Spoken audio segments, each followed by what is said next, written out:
반갑습니다. 10월 16일 화요일 큐티 스케치 시간입니다.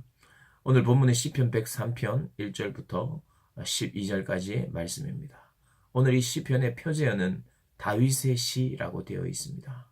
아마도 다윗이 지은 시라고 여기고 그렇게 제목이 쓰여진 것이죠. 다윗이 1절에 먼저 이렇게 이야기합니다. 내 영혼아 여호와를 송축하라. 자기가 자기를 향하여 명령하고 있습니다. 이 시편의 내용은 이런 내용들이 많이 나옵니다. 회중들에게도 찬양하라, 찬양합시다 이렇게 말할 뿐만 아니라 자기 자신에게 찬양하라 라고 말합니다.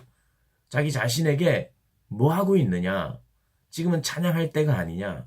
하나님을 기억할 때가 아니냐? 하나님을 기억하고 하나님을 찬양하며 하나님께 기도하는 것이 우리의 삶의 가장 복된 삶이며 그 기도를 통해서 찬양을 통해서 모든 하나님으로부터 오는 복들을 누리는 거죠. 찬양의 내용이 중요하죠. 하나님이 어떤 분이신지 많이 기억하고 그것을 알 때에 그것을 누리는 거죠. 하나님이 어떤 분이신지, 하나님이 어떤 일을 행하셨는지, 또 앞으로 어떤 일을 행하실 것인지 하나님의 말씀 가운데 나타나 있는데 그것을 듣고 그것을 보아야 그것을 하나님께 올리며 찬양하며 요구할 수 있죠. 그래서 오늘 본문에는 이런 이야기를 합니다. 그의 모든 은택을 잊지 말지어다. 그가 하신 일을 생각하라는 것이요. 그의 은혜를, 그가 하신 일들을 기억하라는 것입니다. 언제 기억합니까? 한번 들어야지 기억을 하죠. 한 번 듣고 두 번 듣고 계속해서 들어야 기억을 합니다. 그래요. 하나님의 말씀을 자꾸 반복적으로 기억하면서 그 내용으로 하나님께 찬양할 수 있는 거예요. 우리가 하나님의 말씀을 자꾸 읽는 것이 중요한 이유는 하나님을 말씀을 읽는 가운데 다시 한번 기억하게 되고 깨닫게 되고 그리고 그것을 바로 주님 앞에 올리면 되는 것이에요. 그래서 우리가 하나님의 말씀을 읽다가 마음속으로 우리의 영혼이 반응합니다. 하나님 그렇습니다. 하나님 아멘입니다. 하나님 저도 그렇게 되기를 원합니다. 하나님 도와주십시오. 이런 일들이 말씀을 통해서 말씀을 읽어가면서 저희들이 할 수 있는 영혼의 반응이에요. 그래서 모든 은택을 잊지 말지어다. 기억하라는 거예요. 그래서 찬송은 기억에서 시작됩니다. 감사도 기억에서 시작되는 거예요. 그래서 우리가 자꾸 기억해야 해요. 그래야 하나님을 우리가 찬양할 수 있지요. 그 찬양하면 그것이 힘이 되고 능력이 됩니다. 왜냐하면 그것은 진리이기 때문에. 근데 오늘 본문에 보니까 그의 은택과 그의 은혜를 잊지 말라. 어떤 것이냐? 여러 가지 우리를 위해서 해주신 일이 많지만 오늘 특별히 이 찬양의 핵심은 용서입니다. 죄에 대한 용서. 우리가 하나님께 감사해야 되는 것이 여러 가지가 있습니다. 뭐 좋은 부모를 주신 것, 또 좋은 환경을 주신 것, 나에게 재능을 주신 것, 나를 만들어 주신 것, 오늘도 하루하루 살게 하신 것, 이것도 다 감사의 제목이지만 더 크고 더 많은 내용의 감사는 구원에 대한 감사예요. 왜냐하면 이 성경은 구원에 대한 책이거든요. 구원에 대한 얘기를 많이 해놨습니다. 그럼 무슨 뜻입니까? 용서하고 사랑한다는 것을 많이 표현해 놓은 거예요. 성경 전반적으로, 전체적으로.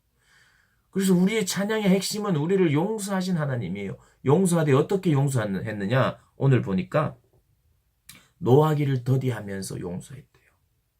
그리고 자주 혼내지 않았다는 거예요. 하나님 자주 꾸짖지 않으시고, 그리고 노를 영원히 품지 아니하시고, 그리고 죄에 따라서 우리를 처벌하시지 않으시고, 죄악을 따라서 우리를 그대로 갚지 않으셨다는 거예요. 그리고 우리가 기억해야 되는 것이 있다면 이것입니다. 하나님은 죄에 대해서 분명히 분노하세요. 죄를 너무나도 싫어하십니다. 그래서 우리가 죄 짓는 걸 절대로 원치 않으세요. 그런데 하나님이 죄에 대해서 분노하시지만 정의롭고 공의로우신데 그럼에도 불구하고 하나님은 그의 백성을, 그의 자녀를 징계하고 심판하기를 너무 주저하셨어요. 그래서 자꾸 늦췄어요. 이스라엘 백성들을 향해서도 늦추고 또 기다리고 선지자들을 보내고 회개를 촉구하고 기회를 또 주시고 그러면서 하나님은 마치 머뭇거리시는 것 같다.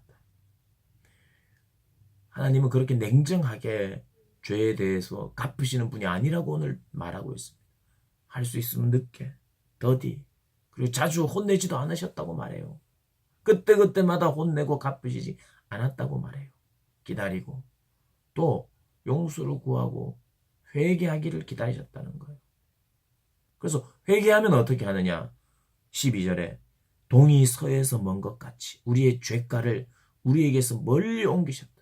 하나님이 멀리 죄에 대해서 멀리 옮기셨기 때문에 그 죄를 알지 못한다고 말, 기억하지 않겠다는 뜻이에요.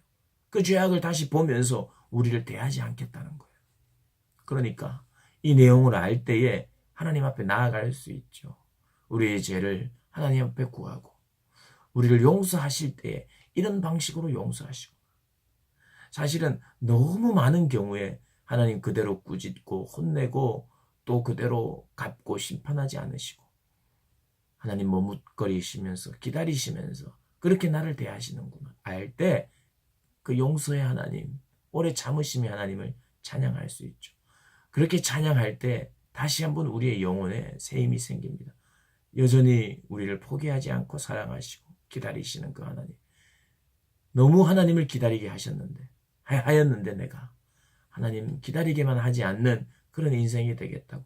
하나님 앞에 정말 적극적으로 순종하며 하나님을 찬양하며 하나님을 신뢰하며 하나님이 원하시는 삶을 살겠노라 고백할 수 있는 근거가 오늘과 같은 말씀, 그 말씀에서 나온다고 확신을 합니다.